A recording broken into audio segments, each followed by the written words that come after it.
കൊറേ നേരമായി വെള്ളത്തിൽ കിടക്കാൻ തുടങ്ങിട്ട് കേട്ടോ.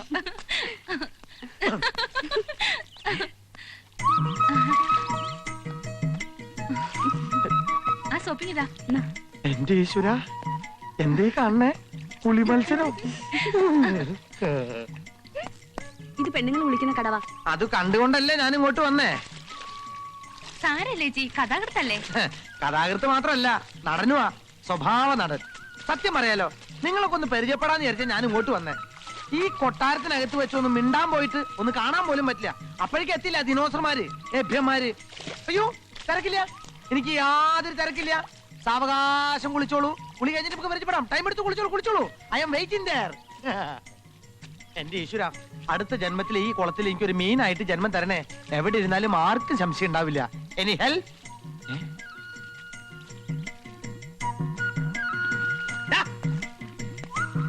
എന്താടോ? സ്ത്രീകൾ കുളിക്കുന്നിടത്ത് തനിക്ക് എന്താ കാര്യം? അതിനെ ഞാനും ചോദിക്കുന്നത്. സ്ത്രീകൾ കുളിക്കുന്ന സ്ഥലത്ത് തനിക്ക് എന്താ കാര്യം? തന്നെ പോലുള്ള കൃമികീടങ്ങൾ സ്ത്രീകളെ ശല്യപ്പെടുത്തുന്നുണ്ടോ നോക്കാൻ വന്നതാ. എന്നിട്ട് കണ്ടു.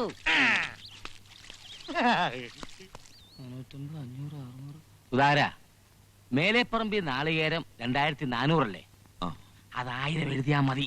അളിയൻ അറിയണ്ട. സ്ത്രീകൾ കുളിക്കുന്നത് ഒളിഞ്ഞു നോക്കി. നീ സ്ത്രീകൾ കുളിക്കുമ്പോ ഒളിഞ്ഞു നോക്കലടാ. ഞാൻ പിടിക്കാൻ നോക്കിയതാ. നീ തരം കിട്ടി എന്ത് പോക്കുത്തരം കാണിക്കലടാ. അയ്യോ ഞാനല്ല, അവൻ. എവൻ? ആ കഥാകൃത്തില്ലേ കള്ള പരീക്ഷ. ഇപ്പൊ ചെന്നാ കയ്യോടെ പൊക്കാം. കുളപ്പരയിലുണ്ട്. ഇതെന്തിനാ? കാര്യങ്ങൾ വ്യക്തമായി പറയാത്തതിന്. അതിനാണോ? അതെ. പറ.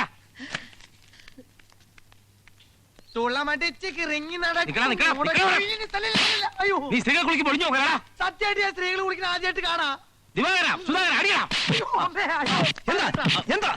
എന്താ പ്രശ്നം?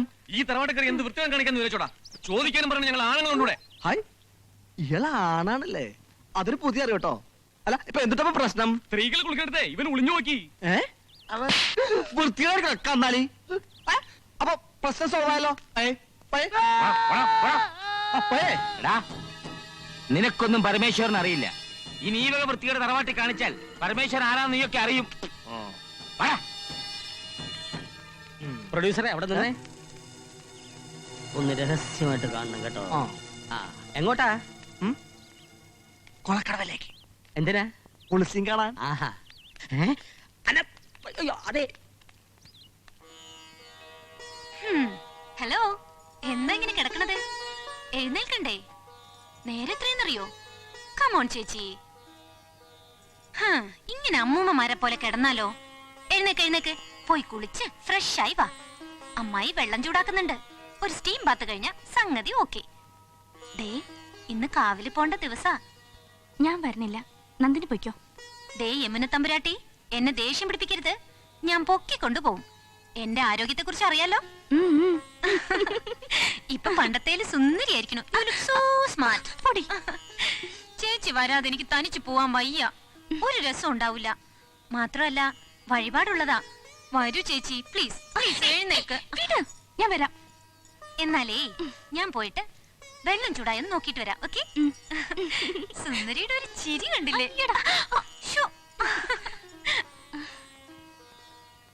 എപ്പോ നോക്കിയാലും ഒരു ഒടുക്കത്തെ വെള്ളം ചൂടാക്കലും കഷായം ഉണ്ടാക്കലും. എന്നെ കൊണ്ട് വയ്യ, ഞാൻ പോവാ. സ്വന്തം മോളാണെ കൊള്ളാം.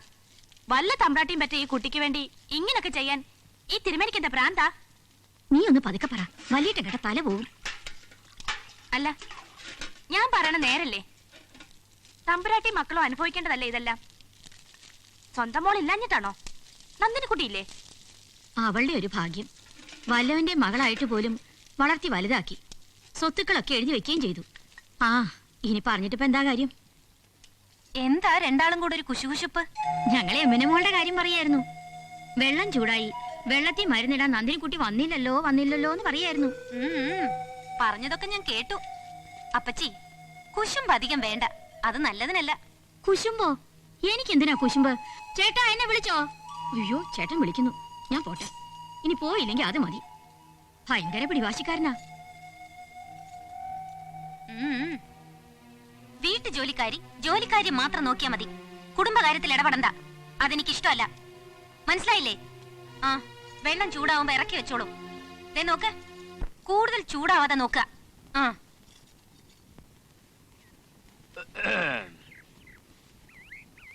ചേട്ടൻ എന്നെ വിളിച്ചോ? ഇല്ല. ചേട്ടൻ എന്നെ വിളിച്ചു, ഞാൻ കേട്ടതല്ലേ. ഈ ചേട്ടന്റെ ഒരു മറവി. ഈ നന്ദിനിക്ക് ഇത് എന്തിന്റെ കേടാ? എപ്പ നോക്കിയാലും യമിനി ചേച്ചിക്ക് വെള്ളം ചൂടാക്കിയോ കഴിക്കാൻ മരുന്നായോ. മടുത്തു. മടുക്കുവടി മടുക്കും. എല്ലാം നിന്റെ ആങ്ങളെ വരച്ചു വെച്ചതല്ലേ. എടി പെങ്ങന്മാരെ നിങ്ങൾക്ക് എന്തുണ്ടാക്കി വെച്ചിട്ടുണ്ടടി? എല്ലാം വട്ടുപിടിച്ച പെണ്ണിനല്ലേ. നിന്നെ കെട്ടി എന്നെ വേണം പറയാൻ. ഇനി ഇപ്പൊ അതൊക്കെ പറഞ്ഞിട്ട് എന്താ കാര്യം? എന്തായാലും വല്യേട്ടൻ നമുക്ക് എന്തെങ്കിലും തരാതിരിക്കില്ല. എന്തെങ്കിലും പോരടി. അങ്ങനെ എന്തെങ്കിലും വാങ്ങി ഒരു വാലിക്കാരനെ പോലെ ഇവിടെ കഴിയാൻ പരമേശ്വരന് മനസ്സില്ല. മുഴുവൻ ഞാൻ സ്വന്തമാക്കും. അതിനുവേണ്ടി എന്തും ഞാൻ ചെയ്യും. എന്താടോ?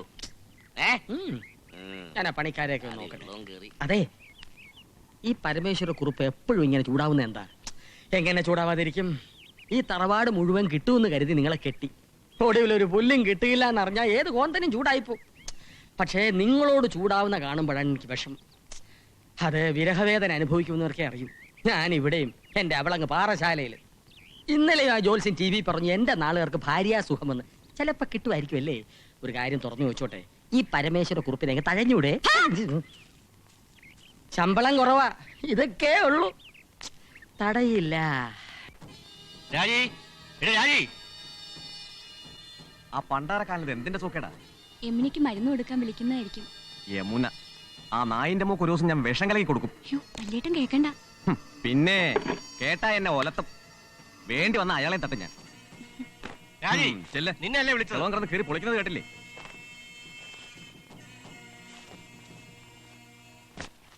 ആർക്കും ഒരു ഉത്തരവാദിത്തമില്ലെന്ന് വെച്ചാ വന്നു വന്ന് അനുസരണ ഇല്ലാണ്ടായി. എത്ര നേരമായിട്ട് നിന്നോട് ഞാൻ പറയുന്നു യമുനയ്ക്ക് കാവിൽ പോകണ്ടാണ് പോയിട്ട് കൊടുക്കാൻ. എന്നിട്ട് നീ എന്തെടുക്കായിരുന്നു? ഞാൻ സുധാരേട്ടന്റെ ഷർട്ട് ശരിയാക്കായിരുന്നു. ഒരു കാര്യം ഞാൻ പറഞ്ഞേക്കാം, എന്റെ ഔദാര്യത്തിലാണ് നിങ്ങളൊക്കെ ഇവിടെ കഴിയുന്നത്. നിങ്ങളായിട്ട് അത് ഇല്ലാതാക്കരുത്. എല്ലാ വെള്ളിയാഴ്ചയുള്ള വഴിപാടാണ്, അത് മുടക്കിയ കുഴപ്പമാണെന്ന് നിനക്കൊക്കെ അറിഞ്ഞൂടെ? കരയാൻ വേണ്ടി പറഞ്ഞതല്ല, എന്റെ മോള് സുഖമില്ലാത്ത കുട്ടിയാണെന്ന് നിങ്ങൾക്കൊക്കെ അറിഞ്ഞൂടെ? അമ്മയില്ലാത്ത അവൾക്ക് നിങ്ങൾ അപ്പച്ചി വരെ അമ്മ, അത് മറക്കാതിരിക്ക. ആ, ഒന്ന് എളുപ്പം നടക്ക ചേച്ചി.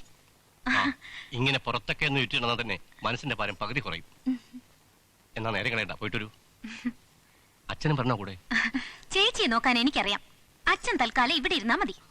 എന്നാ പോയിട്ടൊരു. ആരത്? ആരാന്ന് ചോദിച്ചേ? കളി എന്നോട് വേണ്ട. ഞാൻ ആരാണെന്ന് അറിയാമോ? സത്യ, കല്ലൂർക്കാരൻ 5ാമത്തെ അനിയൻ. വേല എന്നോട് ഇറക്കല്ലേ.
മോളെ എഴുന്നേക്ക്.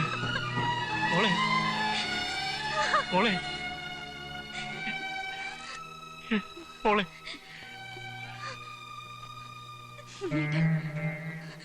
ഉണ്ണേട്ടൻ എവിടെ? ഉണ്ണേട്ടൻ പോയോ? എന്റെ മോള് ദുസ്വപ്നം കണ്ടതാ. മരിച്ചവർ സുഖം ചെയ്തവരാ, അവരൊരിക്കലും തിരിച്ചു വരില്ല. എന്റെ മോള് വാ.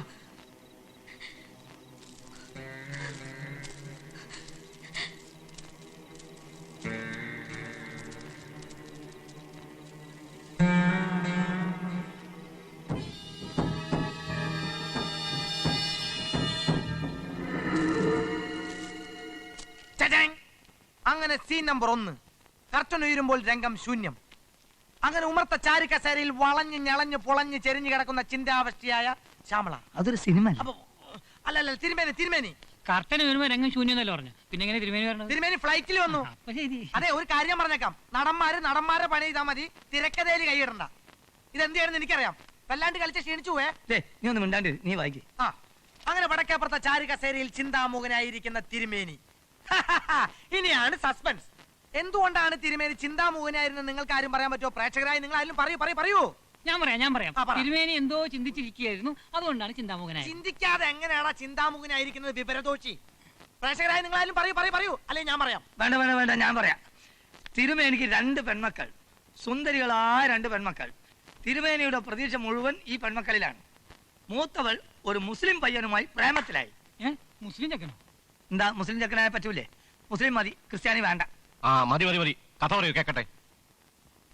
ചിന്താമൂകനായി ബേജാറായിരിക്കുന്ന തിരുമേനി മൂത്ത മകൾ രംഗപ്രവേശം ചെയ്തു. തന്റെ ബാപ്പയായ വലിയ തിരുമേനിയെ നോക്കി, ബാപ്പ അസ്സലാമു അലൈക്കും. ഉടനെ തന്നെ വലിയ തിരുമേനി തിരിഞ്ഞു നോക്കി മനസ്സില്ലാ മനസ്സോടെ പറഞ്ഞു, വാലൈക്കും സലാം. തിരുമേനിയിൽ അഗ്നികുളം ആൽപ്പടർന്നു. അതെന്താണ്? മ്യൂസിക്. ഞാൻ കഥ പറയുമ്പോ മ്യൂസിക് നീ ഇടണ്ട, ഞാൻ ഇട്ടോളാം. ചട്ടണേ. തിരുമേനി ചോദിച്ചു, മോളെ നിനക്ക് ഓനെ തന്നെ നിക്കാഹ് കഴിക്കണോ? അതേ പാപ്പ, നമ്മളെ നിക്കാഹ് കഴിഞ്ഞു. മോളെ ബിയാത്തു. തിരുമേനി ഞെട്ടിത്തെറിച്ചു. നീ ഓനെ മുയ്യല്ലണം, ബക്കം മുയ്യല്ലണം, അല്ലെങ്കിൽ നമ്മൾ ഓനെ മയ്യത്താക്കും. പക്ഷെ ഒരു ചെറിയ തിരുത്തുണ്ട്. ഇത് മുസ്ലിം കഥയല്ല, ഹിന്ദു കുടുംബത്തിലെ കഥയാണ്. ഇതിലെ കഥാപാത്രങ്ങളെല്ലാം ഹിന്ദുക്കളാണ്. അതിനിപ്പോ എന്താണ്ട് സംഭാഷണം മാറ്റാ പോരെ?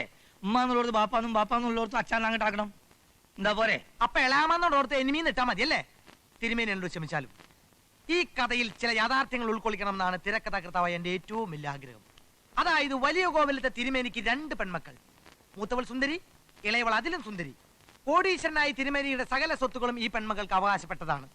ഇവർ ഈ കഥയിലെ നായകന്മാർ. അപ്പൊ നായകനാരാ? നായകൻ നമ്മളല്ല. Nonsense are you talking mister Gafoor? തിരുമേനിക്ക് 3 സഹോദരിമാർ. മൂത്തവൾ സുന്ദരി, ഇളയവൾ അതിലും സുന്ദരി, അതിലും ഇളയവൾ ബഹത്ത് സുന്ദരി. പക്ഷേ അവരുടെ ഭർത്താക്കന്മാർ തിരുമേനിക്ക് പറ്റിയ ഏറ്റവും വലിയ അബദ്ധമാണ്. ഈ കഥയിലെ വില്ലന്മാർ അവന്മാരാണ്. സുനകനായ മൂത്തളിയൻ, ചുംബനായ 2ാമത്തെ അളിയൻ, മന്ദബുദ്ധിയായി ഏറ്റവും താഴെയുള്ള അളിയൻ. ഇവർ സ്വത്തിനു വേണ്ടി തിരുമേനിയെ കൊല്ലാൻ പ്ലാൻ ഇടുന്നു. ഞങ്ങളെ പറ്റി എഴുതിയിരിക്കുന്നത് അതൊരു കഥയല്ലേ? കഥയിൽ എങ്ങനെ വരുന്നുണ്ടാവും? ഇവൻ മനഃപൂർവ്വം ഞങ്ങൾ കളിയാക്കിയതാ. ഞങ്ങളെ കുറിച്ച് മോശമായിട്ട് എഴുതാൻ ഞങ്ങൾ സമ്മതിക്കില്ല. മതി, കഥ വായിച്ചാൽ മതി. എല്ലാരും പിരിഞ്ഞു പോവുക. അങ്ങോട്ട് പോടാ. പേരെന്താടാ? മന്ദബുദ്ധി.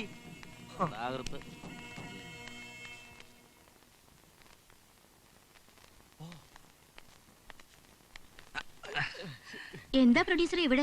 ഞങ്ങളൊരാളെ കൊല്ലാൻ വന്നാ. എന്താ? ഈ ഷൂട്ടിങ്ങിനെ മുറികൾ നോക്കാൻ വന്നാ. ഇതിലൊരു കൊലപാതകത്തിനുണ്ടേ. കാപ്പി കുടിക്കുന്നു? എനിക്ക് വേണം. നല്ല ചൂടാ. അത്ര വലിയ ചൂടൊന്നുമില്ല, വായ പൊള്ളാനുള്ള ചൂടുള്ളൂ. എന്താ ഒരു വെപ്രാളം? അതെ, സ്ത്രീകളെ കണ്ട പാലായിട്ട് എങ്ങനെയാ പുളകം കൊള്ളും. എന്താ? ഒന്നുമില്ല. ഷൂട്ടിംഗ് എപ്പോഴാ തുടങ്ങാ? ഉടനെ തുടങ്ങും. എന്താ അഭിനയിക്കണോ? ഓ, ഈ പ്രായത്തിൽ എന്താ അഭിനയിക്കാനാ? ഈ പ്രായത്തിൽ അഭിനയിക്കേണ്ടത് നല്ല വിസ്താരമുള്ള പ്രൊജക്ഷനാ. ചേച്ചി അഭിനയിച്ചു കഴിഞ്ഞാൽ സ്ക്രീൻ നിറഞ്ഞു നിൽക്കും. എന്തേ കൊളവാക്കല്ലേ? ഒന്ന് അഭിനയിപ്പിച്ചോട്ടെ. പാടാ.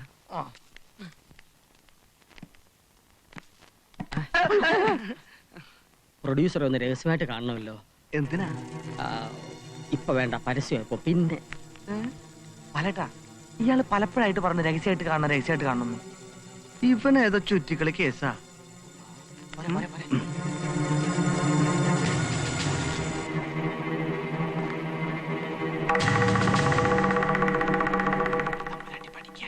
ഉറങ്ങണ്ട ശവിയെ.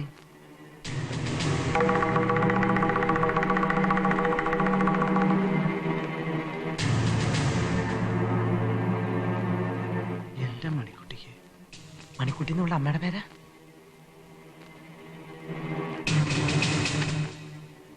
കൊല്ലട്ടെ, കൊല്ലാം.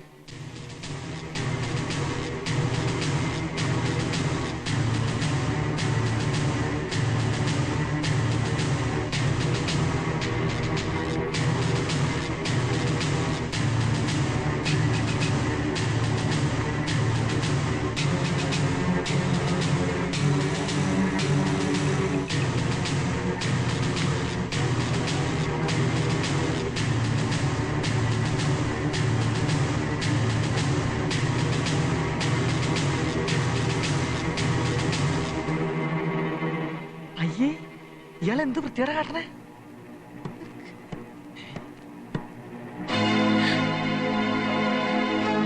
ബാലേട്ടാ,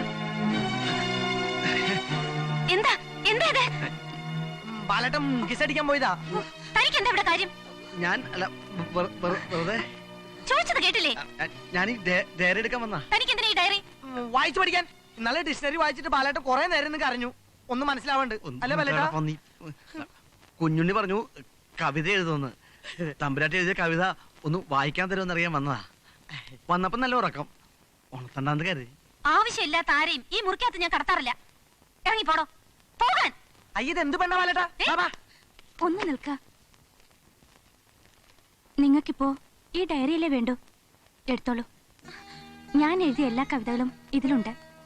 കൊണ്ടുപോയിക്കോളൂ. മണിക്കുട്ടി താങ്ക്സ് ഉണ്ട് കേട്ടോ. മണിക്കുട്ടിന്ന് എനിക്ക് പേരുള്ള വിവരം എങ്ങനെ അറിയാം? ഡയറിയില് മണിക്കുട്ടിന്ന് എഴുതിയിരിക്കുന്നത് കണ്ടു. ആ, ഞാൻ നീ മണിക്കുട്ടിന്നെ വിളിക്കൂ. ഉം. ഫോട്ടോടിക്കണേ? നല്ല ബെസ്റ്റ് ജാക്കി. ഇടോ. ഭയങ്കര പൊടി. നായിന്റെ മോനെ കേറി കേറി കൊട്ടാരത്തിലാണോ അതിന്റെ കളി? വേണ്ട സുധാകര, വിട്ടേരെ. മിടുക്കൻ മിടുക്കനാണ് നീ. കൂട്ടത്തി മിടുക്കൻ നീ തന്നെയാ. വന്നപ്പോഴേ നിന്നെ ഞാനൊന്ന് ശ്രദ്ധിച്ചായിരുന്നു. മോനെ, ഇത് ഉത്സവപ്പറമ്പ. അമിട്ടുകൾ പൊട്ടിക്കുമ്പോ ശ്രദ്ധിക്കണം, മാറിപ്പോകരുത്. വാടാ. അയാൾ എന്താ ബാലേട്ടാ വെടിക്കാരനാ? ഹലോ വെടിക്കാരാ, വാണമിള അറിയോ? അറിയാവടാ? എന്താ ബാല അവിടെ? ഒന്നുമില്ല. ഞങ്ങൾ കൂട്ടുകാരാ. പരമേശ്വരനും സുധാകരനും അഭിനയിക്കാൻ ചാൻസ് ചോദിച്ചായിരിക്കും അല്ലേ? അതെ, ഞങ്ങൾക്ക് അഭിനയിക്കാൻ മോഹമുണ്ടെന്ന് വലിയേട്ടന് മനസ്സിലായല്ലേ? പിന്നെ അളിയൻ ആരാ മോൻ? ആ, നടക്കട്ടെ നടക്കട്ടെ. എടാ ശവിയെ, നിന്നെയൊക്കെ ഞാൻ അസലായിട്ട് അഭിനയം പഠിപ്പിക്കുന്നുണ്ട്.